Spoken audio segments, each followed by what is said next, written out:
As you can see, I decided I didn't want a white zipper, so I switched to red.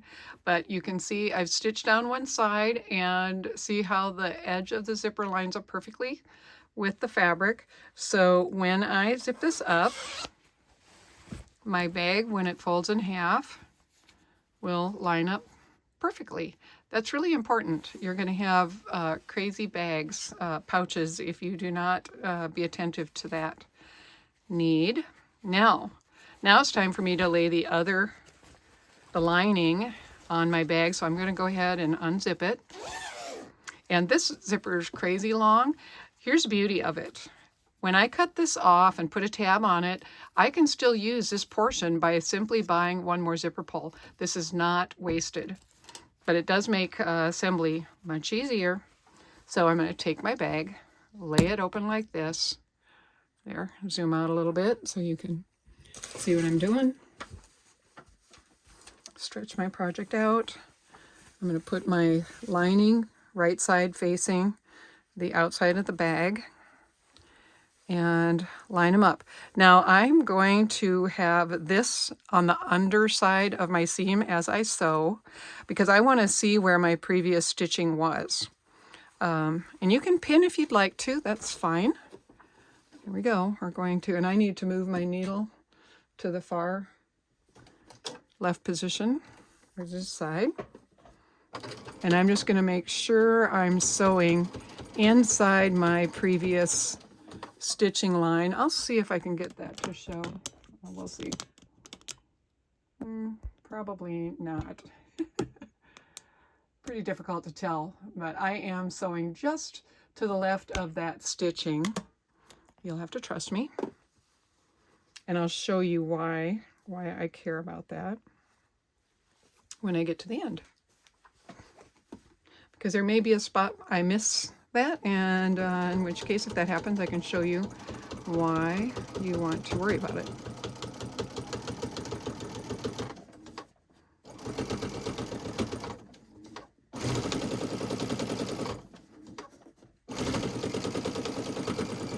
It can be challenging. This is much easier if you put the zipper foot on your machine.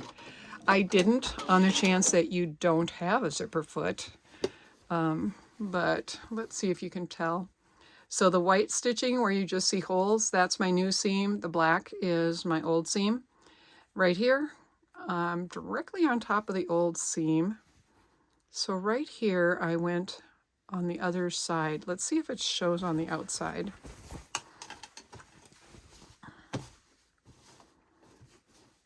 Really, it's only going to show, I guess, on the lining side. So when someone opens the pouch, they'll be able to see it. So truthfully, I'm going to say we're really not going to worry a whole lot about it. And when we don't use a zipper foot, we're going to have a fair amount of the zipper tape visible on the outside of the bag. So the color of your zipper matters. When you're using the Chitinga fabric, black will be great. You know, black or white, either one of those colors. Actually, just about any color is going to look good. I needed to be careful because this is pretty much only primary colors. So I went with the red. Now I'm going to go ahead and do the other side.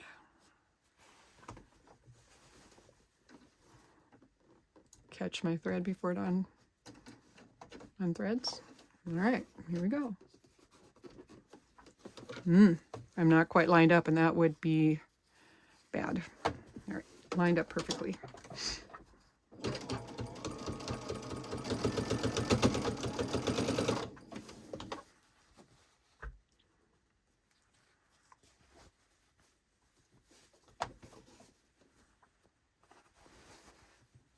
I'm having to go a little slow because I didn't pin.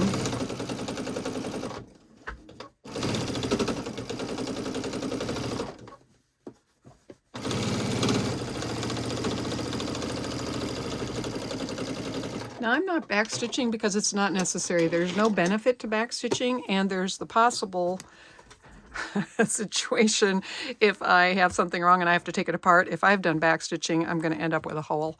So I just don't backstitch unless it's absolutely necessary. Now this step here, we are going to zip the zipper up part way. Do not zip it all the way up or you're going to have a big challenge on your hands. Mine was a little bit twisted. I'm going to reach inside here, zip it up part way, because when we turn this right side out, we have to be able to get our hands through the zipper, and if it's zipped all the way up, we won't be able to do that. And it's very difficult to unzip a zipper from the underside. Now, I like to turn the coil side of the zipper toward the lining, and this would be a really great time to insert a little piece of ribbon on both ends of the top of the pouch, so there's something to hold on to when it's being unzipped. It's, you know, it's obviously not a requirement, but it is definitely nice. So I have this fun little ribbon that says Jesus loves me. I'm going to go ahead and use it. I will cut off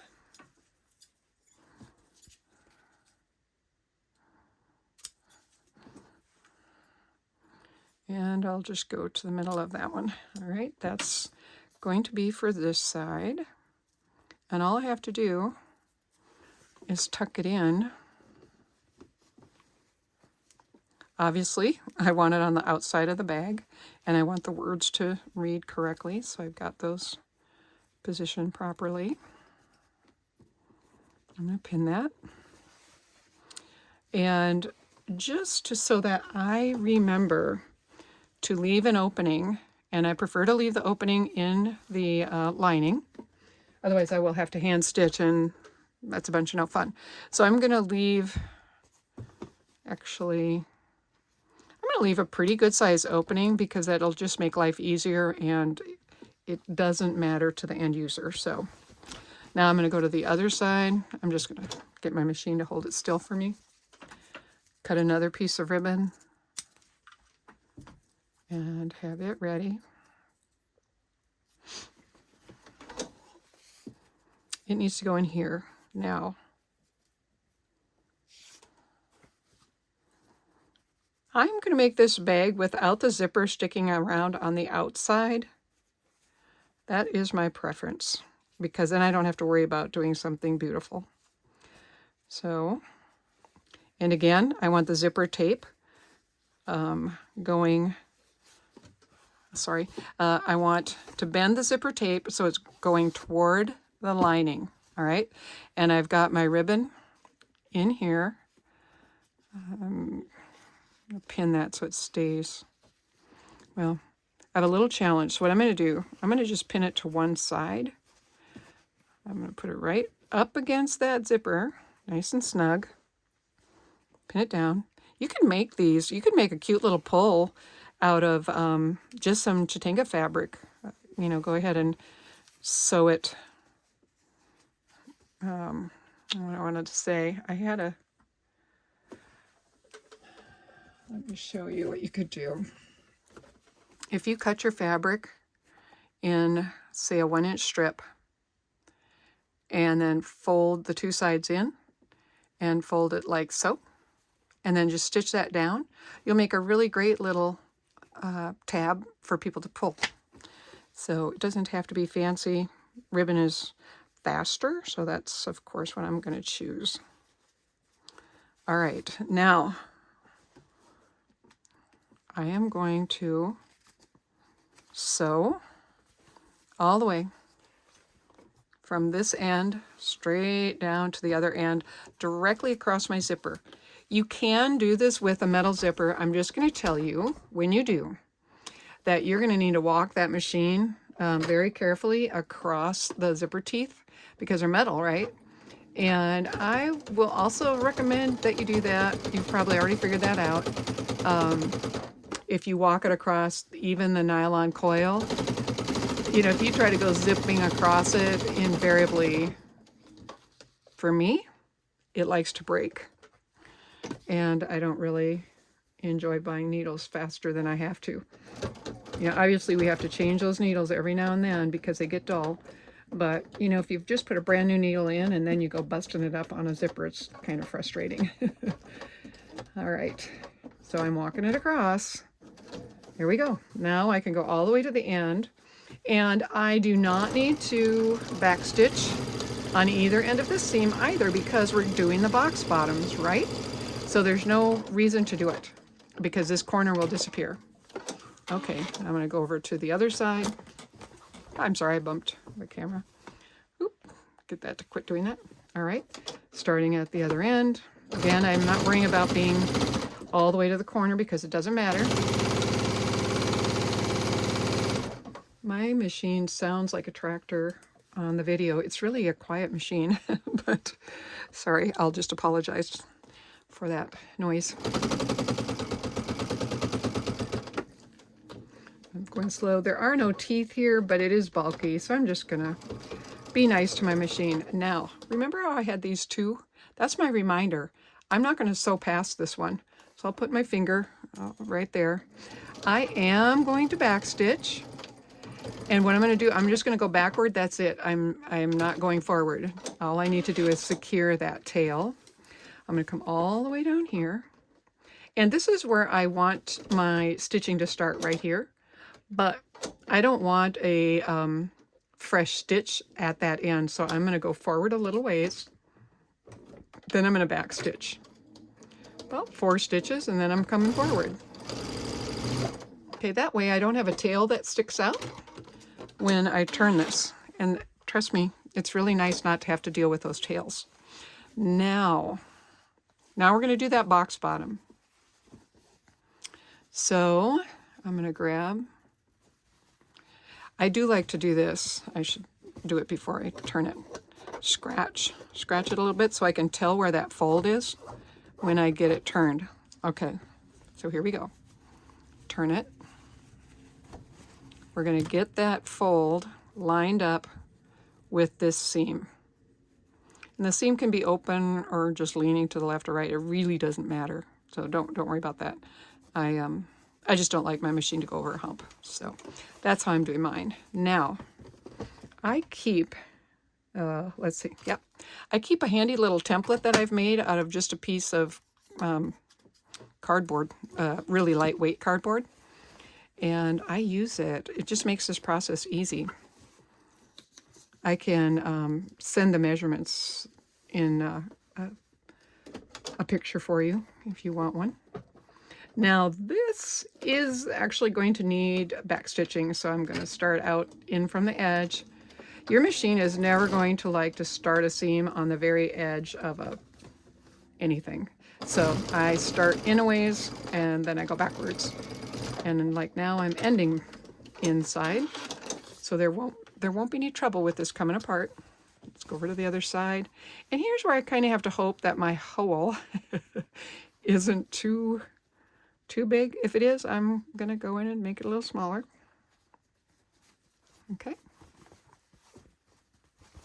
I hope you ladies are enjoying what you're learning and what you're doing, your projects. I love seeing the dresses and the children's clothing you've made. It's amazing. I'm so proud of you for just working so hard and diligently. God will definitely reward that commitment. All right. Now, of course, if you don't have this template, you can use one of your clear rulers that we gave you. And they usually have a 45-degree angle on them. You just line that angle up and it'll tell you where to make this sewing. So here we go. Scratch, so I know where my seam is. If you don't get this fold line lined up with that, you're going to have a bag that sits crooked. And I've had many students who didn't believe me. And then they did their project and they became believers. So, you know, you can believe me or you can try it yourself and see if I'm right. There are times I'm wrong. And there's times I know, like this, I know this rule that this needs to be a 45-degree angle. And I'm not being attentive enough and mine ends up sitting crooked. So then I have to get Best Friend out. Do you all remember who Best Friend is? Right, there's our best friend. So She likes to have a turn too, so that's all right. If you weren't careful and you have to get her out, then that's just a little quality time. You can meditate while you remove the mistake. All right, here we go. I'm going to go backward first. You notice I did that on every single corner. I did not start back here at the edge. You can't see it, but I did not start at the edge. I came in almost a ½ inch, and that is where I started and went backward first. You will save yourself so much trouble, even in apparel sewing, if you do not start at the edge of your project. Just come in about 3 stitches, go backward, then forward. Pretty sure we talked about that when we were there working with you ladies. Now, I'll show you something. We want that lining to stay inside the bag. So what we're going to do, this corner, these 2 corners line up with each other. So I want them to go toward the bottom when I fold this bag up. So can you see what I'm doing? So, right? I'm going to follow this line on the seam all the way over to the other side. And I am going, well, you know what, before I do that, I'm going to cut this tail off because this is a part I'm going to save for another project. Yay, free zipper. Now, I'm going to take these 2 corners, match them up together. I'm not going to cut them off because I feel like that just gives that corner some stability and the bottom of the bag, but I'm going to lay them on top of each other. And I'm not going to sew directly on my seam line, but I'm going to be sewing very close. Oh, you know what? I just tried to start right at the, the edge of the fabric. That would not have been a happy outcome. All right, here we go. Now I'm going to go to the other side of the bag, do the same thing.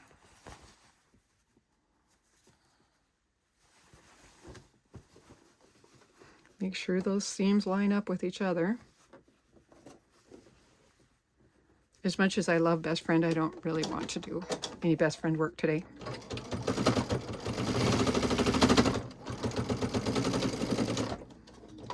All right. Now we have to get this mess. And let's hope I did it right. We're going to try and get this to turn right side out. So this was my hole. Remember where I left a gap? I'm going to go inside that hole. And I'm going to start turning. And you can trust me, it's not going to be an immediate voila, we've arrived. Well, go figure, it sort of is. All right, so now my bag, here's the outside. This is the corner. Luckily, I have this tag, so that tag's going to help me pull it up. Okay, this is the opposite side of the bag. The tag is very helpful. The bottom of my bag.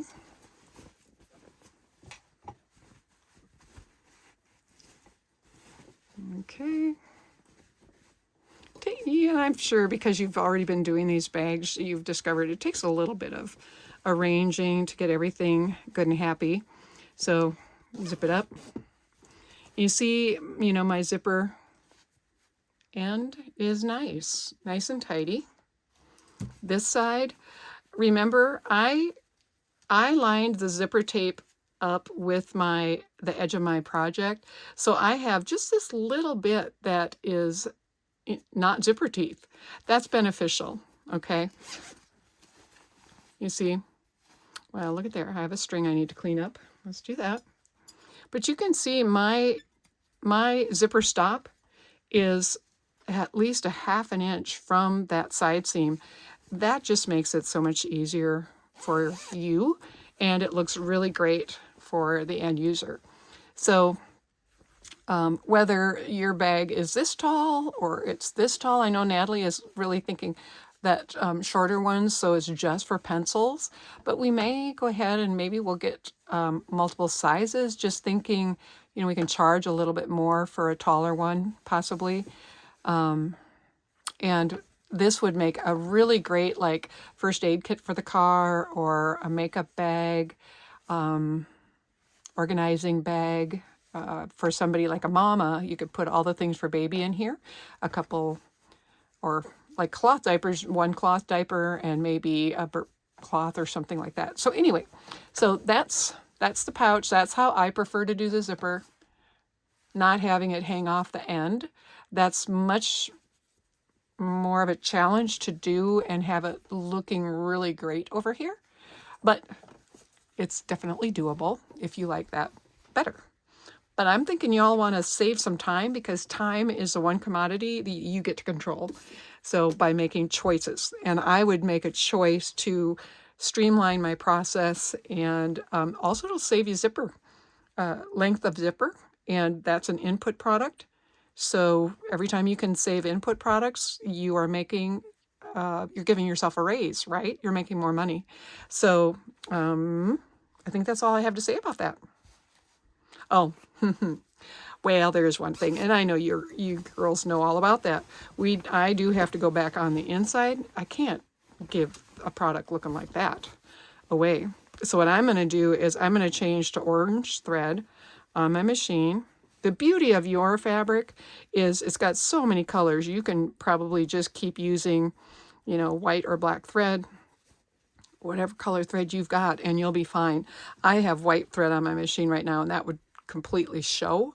And since I may actually use this as a gift, I am not going to do that. I'm going to go ahead and change to orange thread. I'm going to simply pinch these two together and stitch very tidy. You know what, I'll do it with white thread just so you can see. It matters. This needs to be done well. Don't do a messy job. For example, don't let one raw edge sneak out. Don't leave these strings on the outside. All of those things speak to quality, and I want your girls' products to be the best quality, because you're telling the world about Grace Klein, and what we think about the value of our work. So I'm going to start right on the edge, and I am really close to the very bottom, so my machine's having a hard time getting in there, but we'll see if I can. You know what I'm going to also do? I'm going to have long tails so that I can, and of course one tail is brown because I was sewing a brown project, but I'm going to have long tails because I want to put them on a needle and run them to the inside so that I don't have little tails of thread sticking out. But you'll see. I'm going to show you.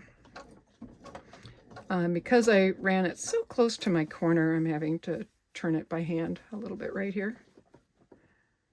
We'll see if I can execute this in a way that looks good. I don't know. It's going to be a challenge.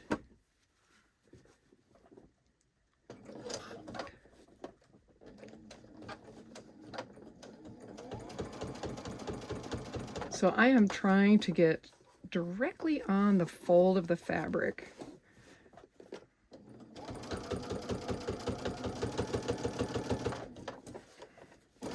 It's definitely easier when I get up here away from the bulk of the corner.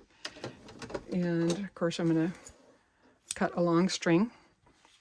So I'm going to show you, oops, see if you can see it. So I am trying really hard to be very close to the fold. I always have the bottom fold sticking out a little bit to the right of the top fold because I want to make sure I catch it. Don't miss it. If you miss it, you've got to go back, and when you stitch twice, that just looks bad. So if you have to stitch twice, I'm just going to say, go ahead, take this all out and start over, right? Don't just go on top of your old sewing. So now what I would do is I would take these, thread them onto a needle, run the needle in here, and just hide the tails on both ends. And then I'm done. So that's the zipper pouch. Mine was cut at 11.5 inches. Well, it started out bigger than that.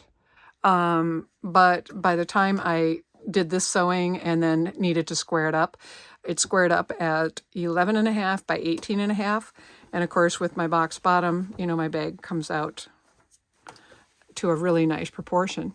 But you are completely in control of those proportions. So sometimes we may just have to work out pricing, but if you've got some supplies and they aren't going to make a full size, like, we're talking, we'll make pencil cases, or, you could even make just little money, zip up pouches for coins or whatever. Yeah, you're in charge. Thank you. So proud of you girls.